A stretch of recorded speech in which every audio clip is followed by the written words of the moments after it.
প্রথমে sebaceous cyst হোক আর যে কোনো এক্সামিনেশন হোক, যে কোনো শর্টকাট এক্সামিনেশন যদি তোমাকে বলে, তোমাকে প্রথমে যে কয়েকটা প্রসিডিউর ফলো করতে হবে, তারপরে এক্সামিনেশন শুরু করতে হবে।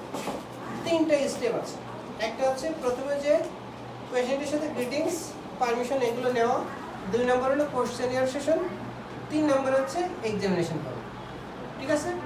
তাহলে প্রথমে যে আমরা কি করবো, পেশেন্টের কাছে নিজের পরিচয় দিয়ে পারমিশন নেব। কি বলতে হবে? আসসালামু আলাইকুম, তোমরা যদি 5th ইয়ার মেডিকেল স্টুডেন্ট, বলবো যে আমরা 5ম বর্ষের একজন মেডিকেল স্টুডেন্ট, আমি আপনার মাথাটা একটু পরীক্ষা করে দেখতে চাচ্ছি। এতে আপনার কোনো কষ্ট হবে না, যদি কোনো সমস্যা হয় আমাকে জানাবেন। আমি একজন 5ম বর্ষের মেডিকেল স্টুডেন্ট, আমি আপনার মাথাটা একটু পরীক্ষা করে দেখতে চাচ্ছি। পরীক্ষা নিরীক্ষা না, শুধু পরীক্ষা করে দেখতে যাচ্ছি। পরীক্ষা করে দেখতে যাচ্ছি, এতে আপনার কোনো কষ্ট হবে না, যদি কোনো সমস্যা হয় আমাকে জানাবেন। উনি বলবে ঠিক আছে। তারপরে পেশেন্টের এক্সপোজার, রিপোজিশনিং, আর বাকি যে স্টেপগুলো আছে, সাফিসিয়েন্ট লাইট আমাদের পরীক্ষা হলে থাকবে, এটা নিয়ে টেনশন করার কিছু নাই। স্ক্রিন এবং অ্যাটেন্ডেন্স এটারও দরকার হবে না, যেহেতু আমরা প্রাইভেট পার্টি এক্সামিনেশন করছি না এবং ফিমেল পেশেন্ট নয়, সেক্ষেত্রে বাকি জিনিসগুলো আমাদের লাগবে না। তবে আরও দুইটা জিনিস কি, একটা রিপোজিশনিং অফ দ্য পেশেন্ট এবং এক্সপোজার। উনি মাথায় টুপি পরে থাকতে পারে, যেহেতু টুপি পরে এতক্ষণ ছিল, আমি তো টুপি খুলাইছি, টুপি পরে থাকলে টুপিটা একটু খুলাইতে হবে। ঠিক আছে? এবং আমরা নেকটা যদি কলার থাকে, একটা সামনের দিক থেকে এই বোতামটা খুলে একটু এক্সপোজ করলাম।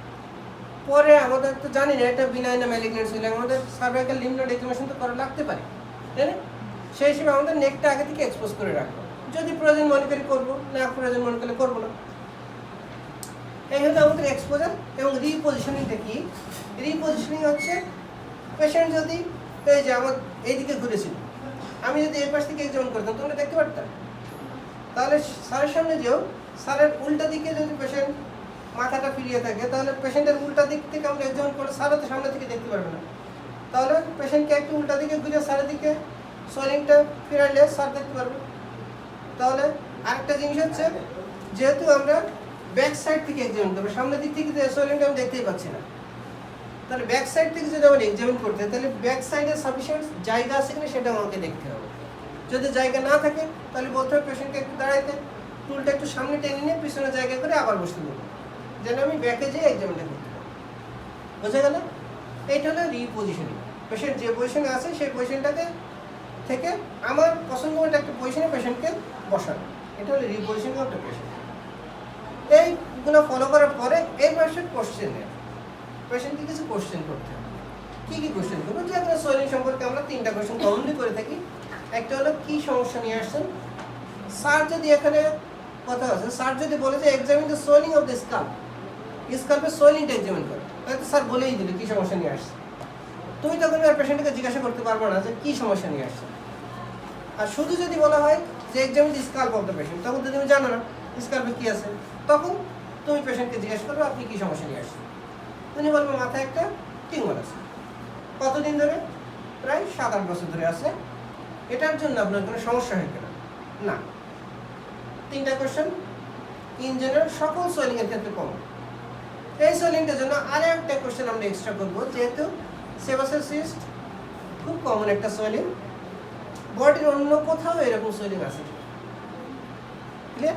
4টা কোশ্চেন করে আমরা শেষ করব।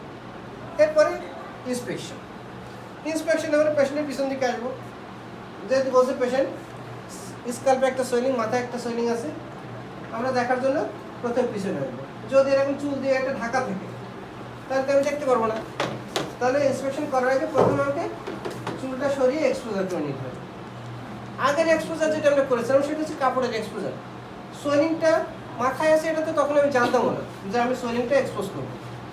যখন ইন্সপেকশন করবো, ইন্সপেকশন করার আগে আমি সোয়েলিংটা একটু ক্লিয়ার করে তারপরে ইন্সপেকশন করা শুরু করবো। যদি দেখা যায় চুল সরানো যাচ্ছে না, তাহলে চুলটা ধরে রাখতে পারো তুমি। ক্লিয়ার?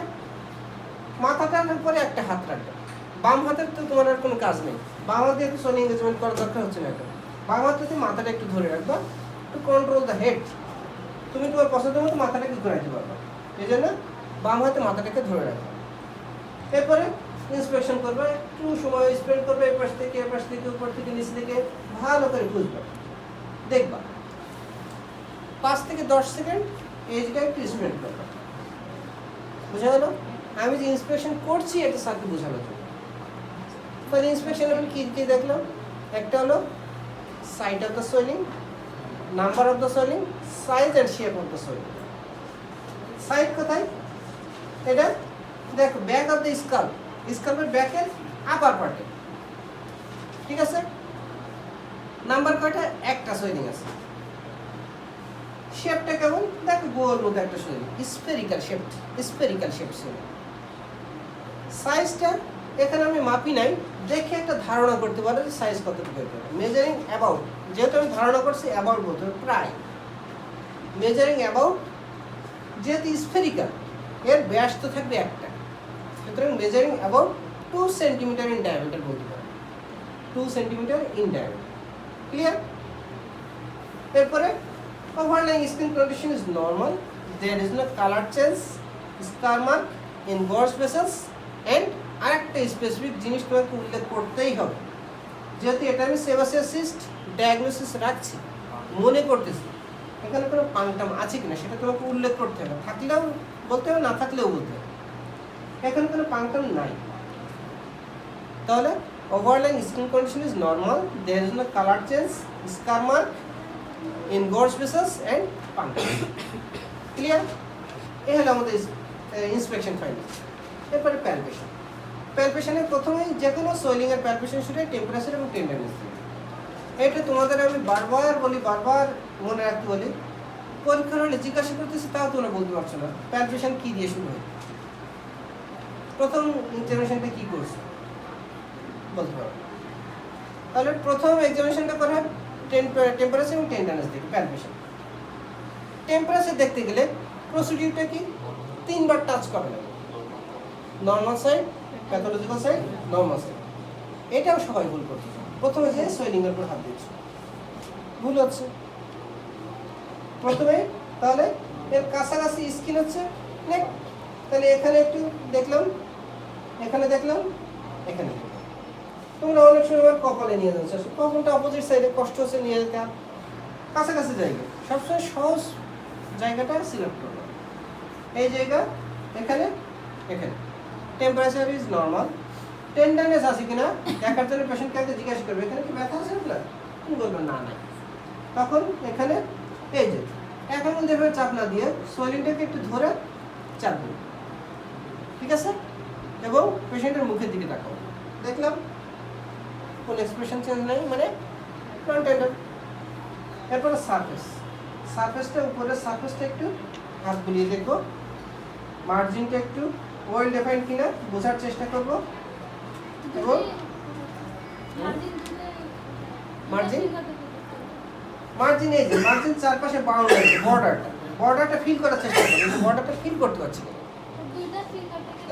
করতে পারো, নো প্রবলেম। এই ফিঙ্গারটা আমি চাপ দিব, তখন এই ফিঙ্গার দিয়ে এটাকে ফিক্স করে রাখতে বলে বর্ডারটা বুঝতে আমার সুবিধা হবে। এটা সরে গেলে তো আমি ভালো করে বুঝতে পারছি না, এই যে দুইটাই আমি বুঝতে পারলাম।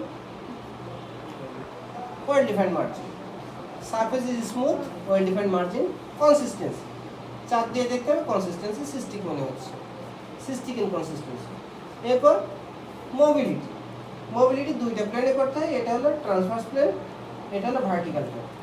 মোবিলিটি, ফিক্সিটি, ফিক্সিটি হচ্ছে ওভারলাইং স্কিন ফিক্স আছে কিনা এখানে দেখবার চেষ্টা করবো, ওভারলাইং স্কিন ধরাই যাচ্ছে না, ঠিক আছে? ওভারলাইং স্কিন ইজ ফিক্সড। ক্লিয়ার এ পর্যন্ত? মোবিলিটি কি বলবো? মোবিলিটি মোবাইল আছে, সুন্দর মোবাইল। আর এই মোবিলিটিটা করার সময় আমি যেটা বারবার বলতেছি, বাম হাতে মাথাটাকে ফিক্স করে রাখবো। এই যে এটা আমি যখন নাড়াবো আপনার মাথাটাও নড়তে থাকবে, এটা দিয়ে ফিক্স করে রাখলে তখন মোবিলিটিটা সুন্দর দেখতে পাবো, শুধু সোয়েলিংটা নড়বে, ঠিক আছে? মোবিলিটি, ফিক্সিটি। কনসিস্টেন্সি যেটা আমি সিস্টিক বলেছি, এই জন্য আমার আরও কয়েকটা এক্সামিনেশন এক্সট্রা করা লাগবে, সেটা হলো ফ্লাকচুয়েশন টেস্ট, ট্রান্সফরমেশন টেস্ট এবং ইনডেন্টেশন টেস্ট। সিস্টিক কনসিস্টেন্সির জন্যই এটা করা লাগবে, সিস্টিক কনসিস্টেন্সি যদি না হইতো তাহলে এগুলো করা লাগে না। তাহলে কোশ্চেন যদি ঘুরিয়ে ধরে যে ফ্লাকচুয়েশন টেস্ট আমরা কখন করি, উত্তরটা কী হবে? সোয়েলিং টেস্ট যদি সিস্টিক হয় তখন আমরা ফ্লাকচুয়েশন টেস্ট করবো, মনে থাকবে এটা কিন্তু ধরা হচ্ছে। তোমরা বলতে পারছো না। তাহলে ফ্লাকচুয়েশন টেস্ট এখন আমরা কিভাবে করব? ফ্লাকচুয়েশন টেস্ট এই যে 2 আঙুল ফ্লাকচুয়েশন টেস্টের কয়েকটা প্রসিডিউর আছে। এটা যেহেতু ছোট সোয়েলিং এর জন্য আমরা এই প্রসিডিউরটা ফলো করি। এটাকে বলে প্যাজেটস টেস্ট, প্যাজেটস। ঠিক আছে, 2 আঙুল দিয়ে সোয়েলিং এর দুই পাশে এরকম করে দেওয়া যাবে। সোয়েলিংটাকে ধরে 2 আঙুলটাকে দিয়ে ধরে রাখতে হবে সোয়েলিংটা, এবং রাইট ইন্ডেক্স ফিঙ্গার দিয়ে এই সোয়েলিং এর উপরে চাপ দিতে হবে। চাপ দিলে এইটা দিয়ে আমরা যখন চাপ দিচ্ছি তখন ভিতরের ফ্লুইডটা আমার আঙুলের নিচ থেকে সরে যাবে। চাপ দিচ্ছি মানে আঙুলটা বসে যাচ্ছে, বসে যাওয়া মানে ওই জায়গায় যে ফ্লুইড আছে সেটা চারপাশে সরে গেল। সরে গেলে আমার এই 2 আঙুলের উপরে আমরা আউটওয়ার্ড করে প্রেসার ফিল করছি কিনা সেটা ফিল করতে হবে। তাহলে এইটাকে বলে ডিসপ্লেসিং ফিঙ্গার। এই আঙুলটা দিয়ে আমি ফ্লুইডটাকে ডিসপ্লেস করে দিচ্ছি, আর এই 2 আঙুলটা আমি ফিল করছি, এই জন্য এটাকে বলে ওয়াচিং ফিঙ্গার। তাহলে এই চাপ দিলাম, এই 2 আঙুলে ফিল করলাম। আবার এই প্লেনে, এটা হলো ট্রান্সভার্স প্লেন, এটা হলো ভার্টিক্যাল প্লেন। আবার এই পাশে চাপ দিব, এই 2 আঙুলে ফিল করব। ক্লিয়ার? এটা হলো ফ্লাকচুয়েশন টেস্ট। দুইটা প্লেনে করতে হবে অলওয়েজ। এরপর আসো ট্রান্সইলুমিনেশন টেস্ট। এত সোয়েলিং, ছোট সোয়েলিং এর জন্য আমরা ট্রান্সইলুমিনেশন টেস্ট করতে পারবো না, কারণ কি ফ্লাকচুয়েশন পজিটিভ। এই সোয়েলিং এর জন্য আমরা ট্রান্সইলুমিনেশন করতে পারবো না, কারণ ট্রান্সইলুমিনেশন করতে গেলে একটা চোঙা লাগে, একটা টর্চ লাগে। চোঙাটা এখানে রাখবো কোথায়, টর্চ রাখবো কোথায়? সোয়েলিংটা তো চোঙার মধ্যে ঢুকে যাবে, তাই না? সোয়েলিংটা এত ছোট। সুতরাং সোয়েলিং যদি বড় হয় সেক্ষেত্রে আমরা ট্রান্সইলুমিনেশন করবো, এত ছোট সোয়েলিং এর জন্য করতে পারবো না, করলাম না। আরেকটা থাকলে কি ইনডেন্টেশন টেস্ট। ইনডেন্টেশন মানে হচ্ছে সোয়েলিং এর উপরে চাপ দিলাম, এই আঙুলটা বসে একটু গর্ত হয়ে যাচ্ছে, ছেড়ে দিলাম। যদি গর্তটা আবার জায়গায় ফিরে আসে তাহলে ইনডেন্টেশন ইজ নেগেটিভ, আর যদি গর্তটা বসেই থাকতো তাহলে পজিটিভ। ক্লিয়ার? তাহলে এখানে ইনডেন্টেশন টেস্ট ইজ নেগেটিভ। ওকে, এই হলো আমাদের এই সোয়েলিং রিলেটেড এক্সামিনেশন। আরও একটা এক্সামিনেশন আমাদের যদি করতে চাও করতে পারো, না করতে চাইলে পরবর্তীতে তোমাদের ধরা হলে তখন বলতে পারো, করে ফেলাই ভালো। এই যে না স্লিপিং না, মিড লাইন যেগুলো সোয়েলিং এর একটা ডিফারেনশিয়াল ডায়াগনোসিস হয় ডারওয়ার্ড সিস্ট। ডারওয়ার্ড সিস্ট মিড লাইন যেগুলো সোয়েলিং এর একটা ডিফারেনশিয়াল ডায়াগনোসিস হয় ডারওয়ার্ড সিস্ট। এখন এটা ডারওয়ার্ড সিস্ট তো হইতে পারে। ডারওয়ার্ড সিস্ট যদি হয় সেক্ষেত্রে আন্ডারলাইং বোন একটি ইরোশন থাকে, এটাকে কি বলে? বনি ইনডেন্টেশন। বনি ইনডেন্টেশন এটা আছে কিনা তোমাকে একটু দেখতে হবে। দেখতে গেলে কি করবে, সোয়েলিং এর নিচের বোনটা দেখতে গেলে সোয়েলিংটাকে একটু আঙুল দিয়ে ঠেলা দিয়ে সরিয়ে বোনটাকে ফিল করবে। এই সোয়েলিংটাকে একটু সরিয়ে বোনটাকে, নিচের বোনটাকে ফিল করবে। যেহেতু সোয়েলিং এর নিচের বোনটা ইরোশন হচ্ছে চাপের জন্য, তাহলে বোনটাকে ফিল করতে গেলে সোয়েলিংটা জায়গায় বসে থাকলে তো আমি চারপাশের বোন দেখতে পাবো, নিচের বোন তো দেখতে পাবো না। সুতরাং সোয়েলিংটাকে একটু আঙুল দিয়ে সরিয়ে নিচের বোনটাকে ফিল করবে। ইরোশন আছে না, এখানে কোনো ইরোশন নাই। ক্লিয়ার? এখন আসো আমাদের ফাইন্ডিংস এর বর্ণনায়।